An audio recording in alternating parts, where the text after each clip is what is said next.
कितनी प्यारी लग रही मेरी दुल्हन। राहुल, मैं जब भी तुमसे शादी की बात करती हूँ तुम आईने में मेरी मांग भर के बात उड़ा देते हो। और मेरी स्वीट हार्ट, ये सिंदूर की डिब्बी हर समय अपने पॉकेट में लेकर इसलिए घूमता हूँ कि जब मुझे मौका मिले फटाक से निकाल कर ये सिंदूर तुम्हारी मांग में भर दूं।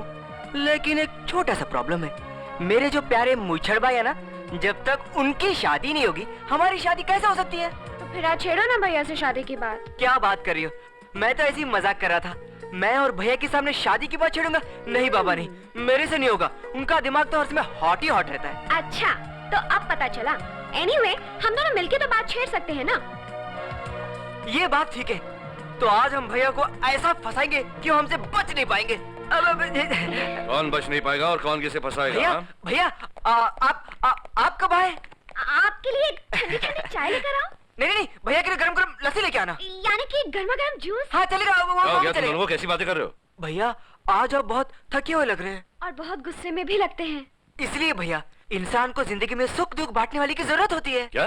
भैया, अब आपको शादी कर लेनी चाहिए। हाँ, पहले सहरा बांधे बड़ा भाई, फिर घोड़ी चढ़े छोटा भाई। गधे, तो चढ़ जा घोड़ी पर, बांध ले सहरा, कर ले शादी। मैंने कब मना किया? नहीं नहीं, पहले बड़ा भाई और फिर छोटा भाई। हाँ, पहले बड़े मियाँ और बाद में छोटे मियाँ। इसलिए हमने भाभी घर में लाने का लेटेस्ट आइडिया सोचा है। इसलिए भाभी को डिस्को ले जाएंगे। नहीं, भैया को डिस्को ले जाएंगे। डिस्को? हाँ, और वहीं से भाभी को पसंद करके लाएंगे। पागल हो गए तुम लोग? मैं डिस्को वाली को घरवाली बना कर लाऊंगा? भैया, आजकल तो डिस्को में बड़ी बड़ी खानदानी लड़कियां भी साड़ी वाड़ी बन के आती है। और डिस्को और मैं नो नेवर, मैं डिस्को कभी नहीं जाऊंगा। भैया, आज मेरे जन्मदिन पे भी आप नहीं चलोगे? आज तेरा जन्मदिन है? 27 नवंबर आज? मैं कैसे भूल गया? जन्मदिन मुबारक। थैंक यू भैया। मेरी उम्र भी तुझे लग जाए। इनके जन्मदिन की पार्टी रखी है डिस्को में। लंगूर की दुम पर अंगूर की बेल, पति हमेशा दारू पी के पत्नी को मारता है, लेकिन इधर देखो मामला ही उल्टा है। हर रोज अपनी पत्नियों से पिट के आ जाते हैं। थू थू। शक्ति सिंह, मर्द सारी दुनिया पर रौब जमा सकता है मगर अपनी औरत पर नहीं। एक बात और सुन लो, हर पति अपनी पत्नी के सामने भीगी बिल्ली बन जाता है। म्याऊ। चुप, मैं बिल्ली नहीं हैगा। ओए बिल्ला हूँ, बिल्ला। इतनी जोर से चिल्लाता हूँ कि बाजू वाली बिल्ली भी डर के, मेरा मतलब है पत्नी डर के भाग जाती है। और जो मेरी बीवी है ना, छोटे से चूहे की तरह चू चू चू करती हुई बिल में घुस जाती है। इसका मतलब आपने उसकी फूफू करवा दी, मतलब डरती है आपसे। अरे डरती है? देखने में सांडनी है, सांडनी, लेकिन मुझे देखते ही सूखे पत्ते की तरह थर्र थर्र कांपने लगती है। अच्छा, आगे सुनो। सुनाओ। वो मैं कहता हूँ पानी लेके आ, वो डरती हुई साथ में दूध का गिलास लेके आ जाती है। वाह वाह वाह। मैं कहता हूँ दूध के गिलास के साथ आलू का पराठा क्यों नहीं लेके आई? वो डरती हुई कहती है मुझे माफ कर दो, मैं आई आई आई आई। अंगूर की तुम पर अंगूर की बेल, पत्नी को देख के इंजन हो गया मेरा फेल। क्यों जी, इन लोगों के साथ क्या बकवास कर रहे थे? जरा मैं भी तो सुनो। ओ मेरा कान छड़ दे। ओ मैं बकवास नहीं कर रहा थी, तुम्हारी तारीफ कर रहा था। मैं इनको कह रहा था मेरी पत्नी को देखो, वो कितनी पतली नाजुक श्री देवी है वो। कार दे कपड़े क्यों ने धोए? वो पानी चला गया सी। पोछा क्यों ने लगाया? पोछा गुम हो गया सी। तेरी बड़े हीरो बन के सवेरे सवेरे थाने चले आए, मुझे नाश्ता क्यों नहीं दिया? वो गैस मुक गई थी, खत्म हो गई थी। आज मैं तुम्हें खत्म कर दूंगी। सुनो जी, हाँ जी, मैं जरा जा रही हूँ ब्यूटी पार्लर। ब्यूटी कल पार्लर खोल कर सुन लो। वापस आने पर मुझे कपड़े धुलकर रस्सी पे सूखते हुए नजर आने चाहिए, वरना मैं तुम्हें निचोड़ कर रस्सी पे टांग दूंगी, समझे? समझ गया। नमस्ते। और एक बात, हाँ जी, बैंगन दा भरता हाँ जी, और आलू दे पराठे तैयार रखना, हाँ जी, वरना मैं तुम्हारा भरता बना खा के बैठा हुई थी।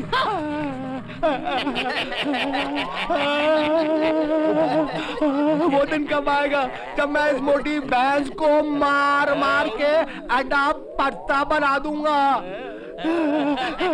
ये मरती क्यों नहीं है? ये मरती क्यों नहीं है? मरती क्यों नहीं है? आपने मेरे को सद्या सर, जीप निकालो। जीप नहीं, जीप निकालो। ओ जीप। एथो जाम एथो। शुक्रिया।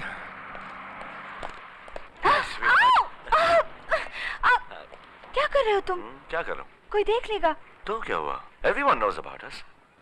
इस वक्त बेकार की बातें छोड़ो। तो? एक इम्पोर्टेंट रेड पर जा रही हूँ। रेड? हाँ। कौन सा रेड? कैसा रेड? पिकनिक कॉटेज पर बिल्ला सुपारी आने वाला है। वो कॉन्ट्रैक्ट किलर जो पुलिस के हाथों से हर वक्त बचकर निकला है। इस बार नहीं बच पाएगा। मेरे पास एक आइडिया है। हाँ? Don't worry about it.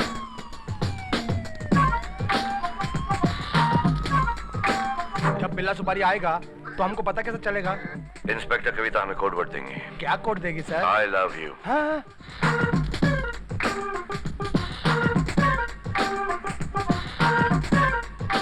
Turn the music back on.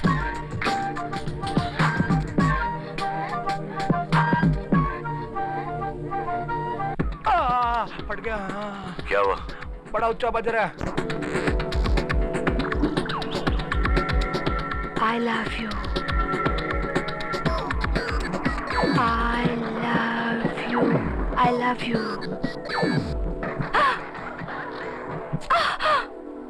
क्या? ठप, आवाज नहीं आ रही सर। हाँ? सर प्रॉब्लम है। Come on.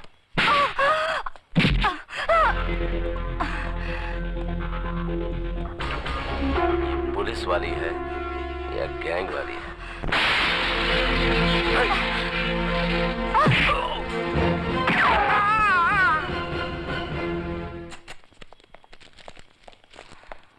इंस्पेक्टर किशन, ये सब क्या है?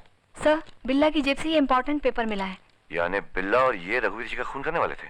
और तुमने इन्हें एनकाउंटर में मार डाला, अपने हाथों से अपना केस बेकार कर दिया। आज अगर इन्हें जिंदा पकड़ लेते तो मंत्रियों की हत्या का केस सॉल्व हो जाता। सर, अगर मैं इन्हें नहीं मारता तो हम दोनों की लाशें आपको यहाँ मिलती। तुम्हारा हमेशा का एक ही जवाब है, सिर्फ एक एक्सप्लेनेशन, एनकाउंटर। तुम अकेले पुलिस ऑफिसर हो जिसकी रिकॉर्ड में अरेस्ट कम, एनकाउंटर ज्यादा है। तुम्हारे इस बर्ताव को देखकर तुमसे यह केस मैं वापस लेता हूं। सर? लेकिन रघुवीर जी की जान खतरे में सर। उनकी हिफाजत के लिए पूरी पुलिस फोर्स है। मुझे और एक एनकाउंटर नहीं चाहिए। लेकिन sir. Shut up, that's an order. एना वास्ते एनकाउंटर ही ठीक है। Shakti Singh, very good, very good. चलो। आया सर। पिछले हफ्ते रघुवीर जी मुझसे मिले। उन्हें कुछ जानकारी मिलने वाली थी जिसकी मदद से वो आज इस मीटिंग में किसी भ्रष्ट मंत्री का पर्दाफाश करने वाले थे। लेकिन कौन जानता था कि आज हम लोग इसी मीटिंग में उनके मौत पर अफसोस करने के लिए जमा होंगे। खैर, जैसे विधाता की मर्जी। आप लोगों की मर्जी से मैं रघुवीर जी का पद स्वीकार करता हूं। भगवान उनकी आत्मा को शांति दे। हमारी पार्टी के एक ईमानदार नेता की इतनी बेरहमी से हत्या की गई और हमने क्या किया? एक 10 रुपए का हार उनकी फोटो पे चढ़ा दिया और 2 मिनट मौन धारण कर लिया। मत भूलिए, रघुवीर जी वो हीरा थे जिनकी रोशनी में भारत का भविष्य जगमगा रहा था। आपकी बात सही है, लेकिन क्या करें, जिंदगी और मौत ऊपर वाले के हाथ है। नहीं सर जी, नहीं। जिंदगी और मौत तो आज चंद आतंकवादियों और देशद्रोहियों के हाथ में है जो इस देश को आगे बढ़ने से रोक रहे हैं। लेकिन सर जी, मुझे यकीन है कि रघुवीर जी की मौत के पीछे किसी ऐसे बड़े गिरोह का हाथ है जिसे इस शहर का कोई बड़ा आदमी प्रोटेक्शन दे रहा है। तभी तो पुलिस छानबीन करती है, लेकिन पकड़ा कोई नहीं जाता। सत्यजीत, बोलने से पहले सोच लिया करो। मत बोलो, बिना किसी ठोस सबूत के किसी पर शक करना तुम्हें और हमें मुसीबत में डाल सकता है। सत्य बाबू, आप इत्मीनान रखिए। बंदूकों की स्मगलिंग और रघुवीर जी की हत्या के पीछे जिनका भी हाथ है वो जल्दी ही कानून के हथकड़े पहने होंगे। जी। कानून तो कठपुतली है सूर्या, जिसकी डोर हमारे हाथ में है। लंकेश्वर उस डोर को हमारे हाथ से खींचना चाहता है। हम उसको पहले चेतावनी दिया हूँ, आज ऐसे समझाऊंगा ससुरे को कि होश ठिकाने में आ जाएगा। वाही गवाह। आओ लंकेश्वर, आओ, बैठो। अभी भी तुम इस शहर में चौरसिया के परमिशन के बगैर आतंकवादियों को हथियार बेच रहा है। धंधा नहीं करूं, हाथ काट कर बैठ जाऊं। अरे मुन्ना, हाथ का हम तोरी मुंडी काट के ऐसे प्लेट में सजाए के तोरे घर वालों को तोहफा में भेज सकते हैं। हाँ। मगर क्यों? क्या कसूर है मेरा? हथियार, हीरोइन, कोकेन, बम, बारूद, इन सब का बिजनेस करने का अधिकार इस शहर में हमरा है, और तू हमरे मना करने के बावजूद भी हथियार का कारोबार इस शहर में चला रहा है। मुझे आपने कब मना किया? 100 बार मना किया। 100 बार? मुझे तो एक बार भी याद नहीं। शायद मैं भूल गया। भूल गया? लगता है तेरी याददाश्त बहुत कमजोर हो गई है। आज हम तेरी याददाश्त का ऐसा इलाज करेंगे कि तू आखिरी दम तक याद रखेगा।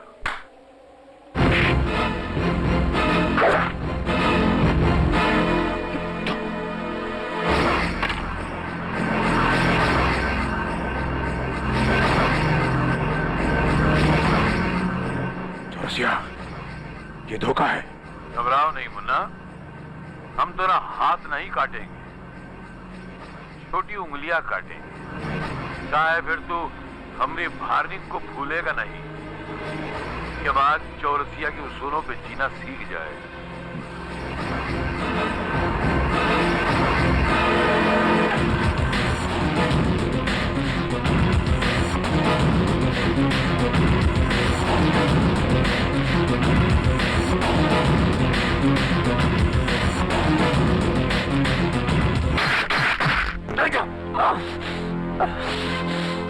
दोबारा याददाश्त कमजोर पड़ने लगे तो कटी उंगली की तरफ देख लेना, तब खुद बहुत याद आने लग जाएगा।